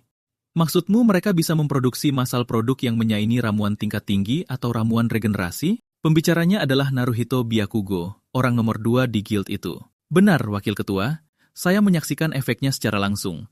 Aku belum pernah mendengar ada penelitian tentang ramuan regenerasi. Kau yakin tidak ditipu? Saya melihatnya dengan mata kepala saya sendiri. Saat ramuan itu dioleskan, tulangnya mulai beregenerasi dengan jelas. Kesampingkan dulu soal ramuan itu. Kau adalah hunter bintang 3 di guild ini. Bintang 3 kalah dari makhluk panggilan bintang 1. Tidakkah kau pikir itu mencoreng nama baik kita? Dan dari apa yang kudengar, setelah kalah, kau begitu saja menjatuhkan nama guild dan pergi. Kau melindungi reputasimu sendiri sekaligus mempermalukan guild. Mulai hari ini, kau diturunkan menjadi anggota biasa. Setelah Rego pergi, sekretaris, selidiki tentang ramuan regenerasi ini. Aku harus tahu dari mana asalnya. Lagi pula, pendeta bintang 1 tidak akan bisa mengalahkan pendekar pedang bintang 3, kecuali pendeta itu telah mendapatkan semacam skill panggilan tingkat dewa. Tidak masuk akal bagaimana seorang pendeta bisa memiliki sesuatu yang sekuat itu. Mumpung kau mengerjakannya, gali semua informasi yang kau bisa tentang orang ini. Sementara itu, Ryoga diam-diam menantikan berita tentang ramuan regenerasi itu mencapai petinggi Guild Aragiri. Tepat pada saat itu, Fafnir mengatakan ada sesuatu yang mengganjal di pikirannya. Kenapa kau menyuruhku mempelajari buku teknik tombak tepat setelah pertarungan? Tidak ada yang aneh dengan itu, kau adalah seorang petarung sihir. Kurasa perkembangan yang lebih seimbang cocok untukmu. Rasa perkembangan yang lebihmu tidak akan monoton. Fafnir tertawa. Tidak ada yang mengalahkan kepuasan memukul sesuatu dengan kedua tanganmu sendiri. Ryoga menggunakan sedikit sihir undead. Fafnir menatap tangannya sendiri dengan waspada. Kenapa kepalan tanganku bergerak sendiri? Kau tidak tahu malu? Kau mengendalikanku hanya untuk memaksaku belajar. Jika kita akan berlatih dengan tombak, maka kau sebagai tuanku sebaiknya menguasainya sendiri lebih dulu. Ryoga mengambil buku skill itu, ekspresinya sangat tenang. Itu adalah panduan teknik tombak paling dasar, jenis yang bisa dipelajari anak-anak dengan sedikit usaha. Tapi sebagai seseorang yang telah hidup di kehidupan sebelumnya, yang dia butuhkan hanyalah satu momen untuk menyerap semua isinya. Sesaat kemudian, buku itu melebur menjadi pengetahuan dan mengalir langsung ke dalam benaknya. Sekarang setelah kau mempelajarinya, mari kita berlatih dengan benar, summoner kesayanganku. Kata-kata itu baru saja keluar dari mulut Fafnir sebelum serangannya mendarat tepat di tempat Ryoga berdiri sebelumnya. Ryoga melangkah mundur karena insting. Beri sedikit peringatan lain kali. Kaulah yang ingin menguji teknik tombak. Kenapa kau malah lari? Ryoga menghela napas. Kau balas dendam padaku karena menggunakan kendali tulang padamu, kan? Fafnir memasang raut wajah polos yang dibuat-buat. Aku takkan pernah melakukannya. Lalu wajahnya berubah serius. Dalam pertarungan nyata, kau bertarung dengan niat membunuh. Bukankah aku sudah bilang, aku sama ahlinya menggunakan tombak di kehidupanku yang sebelumnya. Aku adalah seorang petarung sihir. Biar kutunjukkan apa arti sebenarnya dari itu. Dia menyerang. Ryoga tidak bergeming. Dia telah sepenuhnya menyerap dasar-dasar teknik tombak. Dia akan membuat Fafnir menyesali perbuatannya. Namun pada saat berikutnya, tombak Fafnir melesat lurus ke arah dada Ryoga. Ryoga menangkisnya dan merasakan kilatan rasa percaya diri, menangkis serangan lalu membalasnya. Namun di saat tangkisan itu terjadi, Fafnir mengarahkan kembali tombaknya ke atas dalam satu gerakan yang mulus. Ryoga tidak bisa mempercayainya. Apa kau benar-benar telah menguasainya selama itu? Kau pikir hanya karena berhasil menangkis satu serangan, kau bisa menurunkan kewaspadaanmu. Kau tidak boleh lengah sampai pertarungan selesai. Aku berhasil menangkisnya. Lalu kenapa aku masih terkena pukulan? Saat kau menangkis, matamu beralih ke arahku, dan kau mulai menyiapkan serangan balasanmu. Kau benar-benar mengabaikan serangan lanjutanku. Ryoga menyilangkan tangannya. Aku hanya kalah karena statusmu lebih tinggi dariku. Fafnir menatapnya dengan rasa geli. Baiklah, aku akan menurunkan statusku agar setara denganmu. Kalau begitu, dalam kondisi yang seimbang, aku tidak akan lengah oleh serangan lanjutan itu lagi. Saat Fafnir menyerangnya lagi, Ryoga dengan cepat bergerak maju untuk bertahan. Pikirannya tertuju pada satu pemikiran, tangkis serangan lanjutan itu, lalu balas. Hal berikutnya yang dia rasakan adalah kegelapan. Saat dia tersadar, dia sudah terkapar rata dengan tanah. Kau terlalu fokus untuk menahan serangan lanjutan, sampai kau bahkan tidak bertahan melawan serangan pertama. Ryoga menyadarinya dengan jelas. Semenjak kembali ke masa lalu, dia membiarkan dirinya menjadi terlalu santai. Kalau begitu hari ini, aku akan mencabut pola pikir itu sampai ke akar-akarnya. Melihat tekad yang membara di mata Ryoga, Fafnir tersenyum. Aku akan tetap di sini, sampai nanti, di sebuah restoran barbeku. Rex tidak tahan untuk tidak angkat bicara. Ryoga, apa yang terjadi padamu? Ryoga sama sekali tidak berniat menjelaskannya. 3 jam penuh dihajar habis-habisan tanpa ampun. Orang itu pasti sengaja melakukannya. Dia terlalu menikmati penyiksaan itu. Fafnir, yang bersemayam di dalam diri Ryoga, ikut bersuara. Kesempatan emas untuk menghajarmu memang jarang terjadi. Ryoga menoleh menatap Rex. Jadi, untuk apa kau mengajakku bertemu? Kami menelusuri jaringan Hunter dan menemukan sesuatu yang sedang menghebohkan di mana-mana. Kuil terlupakan akan segera membuka pintunya untuk semua Hunter. Ryoga menengadah. Tempat itu masih belum berhasil ditaklukkan. Kuil terlupakan saat ini dikuasai oleh Guild Horizon, tapi setelah setahun penuh, mereka masih belum mampu menaklukkannya. Kau mungkin sudah tahu ini, tapi dungeon terbagi menjadi 2 jenis, statis dan dinamis. Pada gerbang dinamis, begitu kepadatan mana melampaui 100%, monster akan mulai menerobos masuk ke dunia manusia. Gerbang statis memunculkan monster dalam siklus yang tetap. Benar kan? Tepat sekali. Karena kegagalan Guild Horizon, kepadatan mana kuil terlupakan nyaris menembus angka 100%. Itulah sebabnya kali ini mereka membukanya untuk semua orang. Sesuatu menyeruak dalam ingatan Ryoga. Di kehidupan masa lalunya, Guild Phoenix mendapatkan sebuah zirah sisik naga dan itu berasal dari kuil terlupakan. Jika kuil itu masih belum ditaklukkan, masih ada peluang untuk merebutnya lebih dulu. Zirah itu konon menyimpan kekuatan seekor naga sejati. Rex tidak mengerti kenapa sorot mata Ryoga tiba-tiba berubah tajam. Kumpulkan seluruh anggota party. Besok kita berangkat menuju kuil terlupakan. Keesokan harinya di dungeon kuil terlupakan, kepadatan mana telah mencapai 93%. Kabar telah menyebar luas dan tim bantuan dari berbagai guild di seluruh wilayah sudah bersiaga. Kapten, sepertinya ini akan menjadi pertarungan sengit untuk memperebutkan kekuasaan. Dengan banyaknya guild yang muncul, apa persediaan 5 hari kita benar-benar cukup? Kita akan baik-baik saja. Kita akan terus merangsak maju tanpa henti. Ini tidak akan memakan waktu lama. Saat itu juga, salah satu anggota parti memekik kegirangan. Itu Miryasaka, salah satu kandidat terkuat untuk menjadi orang suci pedang berikutnya. Ryoga menoleh ke arahnya. Miryasaka, sosok yang mendapatkan zirah sisik naga di kehidupan masa lalunya. Dia dianggap sebagai bakat paling jenius dalam sejarah Guild Phoenix, namun dia gugur sebelum bisa mencapai potensi puncaknya. Di saat yang sama, Rex berseru, "Lihat ke timur, itu tinju besi, salah satu hunter paling tersohor di seluruh wilayah ini." Ryoga melirik sejenak. Satu dungeon telah memancing semua nama besar di wilayah ini ke tempat yang sama. Berhenti menatap.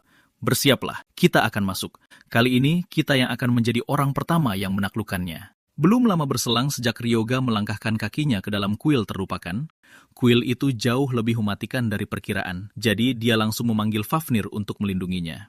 Mira tampak gelisah. Keterampilannya semuanya bertipe undead. Apa dia akan mengubah kita menjadi pelayannya juga? Ryoga muncul di belakang kelompok itu tanpa peringatan. Aku tidak sembarangan mengubah orang menjadi pelayan. Lagi pula, sejujurnya kalian semua terlalu lemah. Kalian tak akan menjadi pelayan yang bagus. Lagi pula, kalian adalah rekanku. Aku tidak akan melakukan hal seperti itu pada orang di pihakku. Saat dia berbicara, seluruh penjuru kuil bergetar hebat. Inilah dungeon bergeser yang telah menjadi buah bibir semua orang. Peringkatnya memang hanya bintang 2, tapi pergeserannya yang konstan dan tak tertebak mendorong tingkat kesulitan aslinya ke level bintang 3. Sama seperti di kehidupan masa lalunya, dungeon itu merombak strukturnya secara acak, dan monster-monster pun ikut berpindah bersamanya. Fafnir maju ke depan dan pantau jalannya. Berkah tak suci dan pasak pembalasan langsung diaktifkan setelahnya. Sesaat kemudian, kelompok itu merangsek lebih dalam ke dalam kuil. Fafnir berhenti mendadak. Sesosok berjubah putih perlahan muncul dari balik bayang-bayang. Aura kematian yang mencekam menyelimuti tubuhnya. Berdasarkan informasi yang diketahui tentang dungeon ini, itu adalah penganut sekte yang sesat. Sebelum ada yang sempat menyusun rencana, penganut sekte itu langsung menerjang ke arah mereka. Fafnir bergerak untuk mencegatnya tanpa keraguan sedikitpun. Penganut sekte yang sesat itu dulunya adalah tipe penyihir, dan kekuatan fisiknya sama sekali bukan tandingan Fafnir. Dia mematahkan jari-jarinya dalam sekejap, lalu membantingnya dengan keras ke tanah dan meremukkan tengkoraknya dengan mudah. Rex terbelalak menatapnya. Penganut sekte yang sesat itu telah ditaklukkan sepenuhnya. Makhluk itu sangat menyedihkan dan lemah, bahkan tidak sepadan untuk membuatku bersemangat. Kekuatan ras naga memang luar biasa besar sejak awal, jadi wajar saja. Tapi kalau kau meremukkan tengkorak mereka, aku tidak bisa menggunakan sihir undead untuk mengendalikan mereka. Fafnir mengangkat bahu. Tidak ada yang perlu dikhawatirkan. Masih banyak lagi di sebelah sana. Biar aku yang menangani kelompok ini. Kendali tulang diaktifkan. Dalam sekejap mata, tulang-tulang melesat bagaikan senjata lempar ke arah para penganut sekte itu. Setiap serangan mendarat tepat pada sasarannya. Satu persatu tulang yang masing-masing dipenuhi energi undead menembus tubuh para penganut sekte itu. Monster tipe penyihir nyaris tidak memiliki ketahanan terhadap keterampilan tipe elemen. Dengan menyamarkan mana suci sebagai energi undead dan memasukkannya ke dalam tubuh mereka, dia bisa melambatkan pergerakan mereka secara drastis. Fafnir yang merangsek maju di barisan depan menyadari sesuatu. Para penganut sekte ini terasa jauh lebih lambat dari yang seharusnya. Dalam waktu kurang dari semenit, beberapa penganut sekte sesat telah berhasil ditumbangkan. Kali ini aku berhati-hati, memastikan agar tidak menyentuh tengkorak mereka. Saat para penganut sekte itu tumbang, notifikasi sistem berdering di benak Ryoga. Level 20 tercapai. Keterampilan baru diperoleh. Carifan gelap. Skill baru didapatkan. Hujan kegelapan, mengurangi biaya MP untuk panggilan mayat hidup sebesar 20. Biaya MP yang lebih rendah berarti dia bisa bertahan dalam pertarungan jauh lebih lama. Pada detik berikutnya, para pemuja yang tumbang itu kembali bangkit. Dalam sekejap, mereka telah sepenuhnya diubah menjadi pelayan mayat hidup. Begitu proses perubahan itu selesai, para pelayan itu secara naluriah mencari target dan langsung menerjang. Pada saat yang sama, anggota parti lainnya mulai masuk ke dalam pertarungan. Fafnir tidak mau ketinggalan. Ia menghadapi para pemuja di sekitarnya secara langsung. Situasi ini membuat Ryoga terdiam sejenak. Mengapa para pemuja itu terus berdatangan? Di saat ia sedang berpikir, tanah mulai bergetar lagi. Ryoga, kita harus pergi. Dungeon ini akan membentuk ulang strukturnya lagi. Ryoga tidak memberikan perintah untuk pergi. Sesuatu baru saja muncul di ingatannya. Di kehidupan sebelumnya, Miryasaka pernah diwawancarai oleh pers. Kau adalah hunter pertama yang berhasil menyelesaikan kuil terlupakan. Semua orang ingin tahu bagaimana kau membuka pintu terakhir itu. Mirai menjawab, pintu biasa akan terbuka secara otomatis saat bos dikalahkan. Namun bos terakhir di kuil ini membutuhkan cara khusus untuk membukanya. Tidak peduli bagaimana kuil itu bergeser, siklusnya hanya memunculkan 3 jenis monster. Mengalahkan setiap jenis monster akan menjatuhkan token yang berbeda. Kumpulkan total 49 token dan letakkan di posisi yang telah ditentukan. Lakukan itu, dan ruang bos akan langsung terbuka. Saat kelompok Ryoga menghabisi para pemuja itu dan melangkah ke ruang berikutnya, sebuah mata iblis merah darah perlahan muncul di udara. Rex menunjuk ke arahnya. Mata iblis itu terlihat persis seperti pola yang terukir di pilar-pilar ini. Mata spektral tunggal itu memadat dalam sekejap. Cahaya berkedip dan berdenyut dari dalamnya. Lalu ia menyerang secepat anak panah. Suara serangannya yang membelah udara memenuhi seluruh ruangan bagaikan suara petir. Ryoga terlihat seperti sudah menduganya. Dia membuka tangannya sedikit, dan 5 proyektil tulang yang telah dia persiapkan sebelumnya pun muncul. Berbalut energi mayat hidup, tulang-tulang itu mengubah formasi dan membentuk perisai di hadapannya. Serangan itu menghantamnya dengan kekuatan yang luar biasa berkali-kali, namun perisai tulang itu tidak menunjukkan retakan sedikit pun. Ryoga menangkis serangan itu tanpa kesulitan berarti. Ini bukan tulang biasa. Dia telah mengukir rune mayat hidup di tulang itu sebelumnya, mendorong daya tahannya ke tingkat yang mengerikan. Begitu debu mereda, mata iblis itu kembali menembak hampir secara instan. Kurang dari 0,2 detik jarak antara kedua serangan, tepat sebelum serangan itu mengenainya. Kurang dari 0,2 detik jarak. Kekuatan dahsyat itu menelannya sepenuhnya, tapi ternyata lebih lemah dari dugaanku. Saat debu menghilang, Fafnir sama sekali tidak terluka. Ekspresi Ryoga sama sekali tidak berubah. Aku sudah mengerahkan banyak usaha untuk tubuh Dragonkin itu. Tidak mungkin dungeon bintang 2 bisa menembusnya. Kau benar. Aku menerima serangan itu dan sama sekali tidak merasakan apa-apa. Sepertinya aku sama sekali tidak perlu berhati-hati dengan mata iblis ini. Aku akan menghancurkan mereka saja. Dia meninjau lurus mata iblis itu dengan kekuatan penuh. Serangan itu pasti akan sangat mematikan bagi sebagian besar makhluk. Namun bagiku, itu sama sekali tidak berguna. Apakah kau membutuhkannya sebagai pelayan? Yang kubutuhkan adalah token yang dijatuhkannya. Itulah yang akan membawa kita masuk ke dalam ruang bos. Beberapa saat kemudian, mereka bertemu dengan jenis monster lain yang memakai sebuah topeng. Titik aktivasinya membutuhkan token wajah tersenyum, dan token itu berasal dari mimik bertopeng di hadapan mereka. Makhluk ini benar-benar mengerikan. Namun sebelum kata-kata itu memudar, mimik bertopeng itu mengeluarkan jeritan yang mengerikan. Saat suaranya menghilang, sebuah kutukan merah tua melesat ke arah Fafnir. Sistem, mimik bertopeng telah mengurangi status Fafnir. Ryoga merasakan penurunan pada status Fafnir. Apakah kau butuh bantuanku untuk menanganinya? Kutukan mimik bertopeng itu adalah kemampuan bertipe kegelapan. Sihir mayat hidup adalah bentuk tertinggi dari tipe kegelapan yang ada. Aku bisa mengatasinya sendiri. Sistem, kutukan dipatahkan. Ryoga benar-benar terkesan. Sihir mayat hidup benar-benar merupakan puncak dari kemampuan tipe kegelapan. Namun ia tidak menyangka Fafnir mampu mematahkan kutukan hanya dengan kekuatan energi mayat hidup semata. Ryoga mengaktifkan berkah tak suci. Meski aku sangat ingin melihatmu menghabiskan waktu dengan ini, waktu kita hampir habis. Pada detik berikutnya, setiap sisa kutukan terakhir dihilangkan dari tubuh Fafnir. Ryoga merindaklanjutinya dengan kendali tulang. Mimik bertopeng itu mati sebelum sempat bereaksi. Topeng yang dikenakannya adalah apa yang ia butuhkan.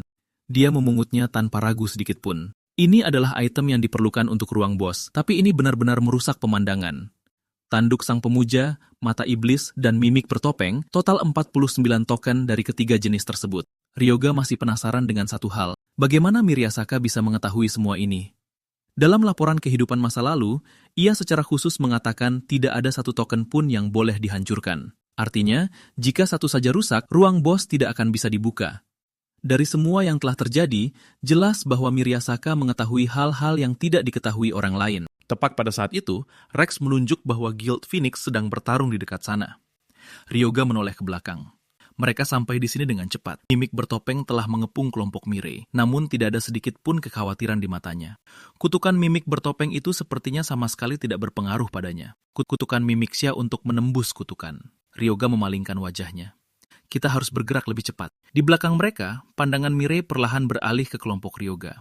Kapten, apakah kau tertarik pada party itu? Kapten, apakah kau tertarik pada party itu? Salah satu anggotanya bertanya. Mirei mengerutkan keningnya. Sepertinya mereka tahu cara menghilangkan kutukannya. Kapten, kau mungkin terlalu memikirkannya. Mereka hanya beruntung dan berhasil menghindari kutukannya. Ini pertama kalinya Mirei melihat Ryoga, tapi entah kenapa dia merasa pria itu sangat kuat dan sangat meresahkan. Kelompok Ryoga menghabiskan waktu 5 hari penuh di dalam kuil waktu 5 hari penuh di dalam kuil terlupakan. Bahkan dia tidak menyangka monster-monster itu akan terus berdatangan tanpa henti sepanjang waktu. Rex mulai terlihat gelisah. Ini sudah jauh melampaui dugaan siapapun. Kelompok itu menjadi tegang. Pemuja aliran sesat lainnya mendekat dari jarak yang tak jauh. Fafnir mengangkat tinjunya lagi. Makhluk-makhluk ini seolah tak ada habisnya. Pemuja yang baru muncul itu langsung dibunuh sebelum sempat melakukan apapun. 5 hari penuh, dan kau tak terlihat lelah sedikit pun. Kau memang pantas dipilih olehku. Aku ini seorang necromancer. Yang kulakukan hanya mengarahkan pasukan mayat hidupku. Merekalah yang bertarung. Dan setiap kali pasukanku membunuh pemuja itu, aku menyerap sebagian kekuatan mereka. Itulah sebabnya dia tak perlu istirahat sama sekali. 5 hari 5 malam bertarung tanpa henti telah mendorong levelnya mencapai 27. Dia mengumpulkan token-token yang berserakan di lantai, lalu meletakkannya di tempat yang seharusnya. Pilar-pilar batu yang redup itu mulai memancarkan cahaya redup lagi. Dia kini telah mengisi 48 pilar. Di sebagian besar kelompok lain sudah meninggalkan dungeon. Dia menoleh ke kelompoknya. Hasil buruan beberapa hari ini sangat bagus. Pergilah jual kristal-kristal sihir itu. Aku masih harus tinggal lebih lama sedikit. Rex mengangguk. Kami akan mengikuti arahanmu, Ryoga. Tak lama kemudian, Ryoga pindah ke ruangan berikutnya bersama pasukan mayat hidupnya. Tanah tiba-tiba bergetar lagi. Getarannya semakin sering, kata Fafnir. Haruskah kita pergi? Aku sengaja menyuruh mereka keluar. Yang terjadi selanjutnya harus kita hadapi berdua saja. 5 hari berturut-turut membersihkan dungeon, dan kita masih belum melihat bosnya. Tadi kau penasaran kenapa aku meletakkan token di pilar-pilar itu? Karena itulah syarat untuk memanggil bosnya. Kita harus mencari pilar di ruangan ini yang memiliki ketiga pola tersebut. Tempatkan set token terakhir dan persyaratannya pun terpenuhi. Saat dia berbicara, getarannya semakin kuat. Pergeseran yang tak menentu itu mulai mengincar Ryoga secara acak. Ryoga tak punya pilihan selain terus bergerak, menyapu area itu untuk mencari pilarnya. Dia harus bergegas. Dungeon ini terasa seolah bisa runtuh kapan saja. Saat Ryoga mencari dengan panik, Fafnir berseru, "Ketemu Ryoga!" Ryoga menatap arah yang ditunjuk Fafnir. Pilarnya berada tepat di sisi yang berlawanan. Dia harus mencari jalan memutar. Tiba-tiba, Fafnir berteriak, "Lemparkan tokennya padaku!" Tanpa ragu, Ryoga melemparkannya. Fafnir menerjang setiap serangan yang datang tanpa bergeming dan mencapai pilar itu dalam sekejap. Dia mengamati ukiran di pilar tersebut. Ini yang terakhir. Benar, itu dia. Letakkan tokennya di dasar. Pilar itu mulai bersinar. Semua serangan yang datang langsung terhenti. Pilar-pilar mulai membiaskan mana ke segala arah. Formasi sihir yang besar menyebar di lantai, dan sebuah pintu tersembunyi muncul dalam diam. Luar biasa. Dungeon bintang 2 dengan tingkat kerumitan di dalam yang melampaui bintang 3. Fafnir, tetap waspada. Disinilah pertarungan sesungguhnya dimulai. Jangan khawatirkan aku, Ryoga. Aku ini monster panggilan. Rasa lelah tak berlaku untukku. Ini jelas ruang bos terakhir. Ada sesuatu yang sangat ganjil di ruangan ini. Dia mendorong pintunya perlahan. Hatinya merasa tak tenang. Bos macam apa yang menunggunya di seberang sana? Begitu pintu terbuka, bos itu sudah ada di sana menunggunya. Serangannya meluncur ke arah Ryoga tepat saat ia melangkah masuk. Hampir bersamaan, Fafnir melemparkan dirinya ke depan Ryoga. Dia menyalurkan seluruh energi mayat hidupnya ke tinjunya dan menghancurkan serangan itu dalam satu pukulan. Pada saat yang sama, bos itu melepaskan serangan kutukan. Pikiran Ryoga menjadi berat oleh kabut pekat yang menyesakkan. Rasanya seolah detik berikutnya akan menjadi akhir hidupnya. Fafnir merasakan ada yang tak beres dengan Ryoga dan melangkah mendekatinya. Apa yang terjadi? Ryoga tidak mengatakan apa-apa. Dia berjalan perlahan ke depan. Bos itu tampak mengukir senyum puas. Ia menyiapkan serangan pamungkas untuk menghabisinya. Lalu Ryoga berkata pelan, "Kau pikir kutukan selemah ini bisa mengendalikanku? Aku kebal terhadap semua kutukan yang ada. Apa yang baru saja kau gunakan padaku hanyalah lelucon.